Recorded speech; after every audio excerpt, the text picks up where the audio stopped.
நீர்வீழ்ச்சி போலே நின்றவன் நான் நீந்த ஒரு உடையானாய்.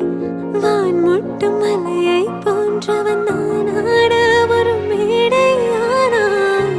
என்னுள்ள என்னை கண்டவள் யார் என்று என்னை காணச் செய்தாள்.